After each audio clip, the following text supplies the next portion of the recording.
আমাদের রক্ষকই যদি ভক্ষক হয় তাহলে ভালো কিছু আশা করাটা নেহাতি বোকামি। সবে মাত্র কাক ডাকা ভোর, মানে ওভার স্পিডে গাড়ি চালাইতেছি, কারণ হচ্ছে সামনেই যমুনা পশ্চিম থানা, এখানে হাইওয়ে পুলিশ এবং সার্জেন্ট টিআই মানে ভোর হওয়ার সাথে সাথেই এখানে দাঁড়ায়। গাড়ির কাগজপত্র, ড্রাইভিং লাইসেন্স সব কিছু ঠিকঠাক থাকার পরেও তারা মানে ড্রাইভার মালিক শ্রমিককে হয়রানি করে অযথাই তাদের প্রমোশনের জন্য।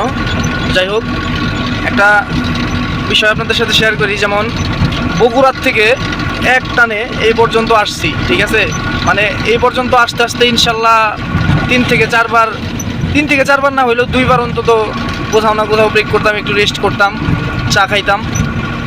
তো মানে আজকে দেরি হয়ে যাওয়ার কারণে খুব তাড়াহুড়ার ভিতরে ছিলাম যে আল্লাহ তুমি রাত থাকতেই যমুনা গোলচক্কর যেন পার হতে পারি, ঠিক আছে, না হইলে তো পুলিশ তো মামলা ঠুকে দেবে। কাগজপত্র, ড্রাইভিং লাইসেন্স সব কিছু আপডেট আলহামদুলিল্লাহ, কিন্তু তারপরেও পুলিশের যন্ত্রণায় খুবই কষ্টে আছি আমরা। আমাদের রক্ষকই ভক্ষক। কিছুদিন আগে ওই গাড়িটা রেকার বিল করছিল এই যমুনা পশ্চিম হাইওয়ে থানায়। এই যে কত সুন্দর সুন্দর বাণী লিখে রাখছে ওনারা, কিন্তু ওনাদের মাঝে সম্পূর্ণ 2 নম্বরই। কিছুদিন আগে আরেকটি ড্রাইভারের মাধ্যমে আপনারা দেখতে পাইছিলেন হয়তো যে তারা ঘুষ নিতেছে, ঘুষ গ্রহণ করতেছে এরকম।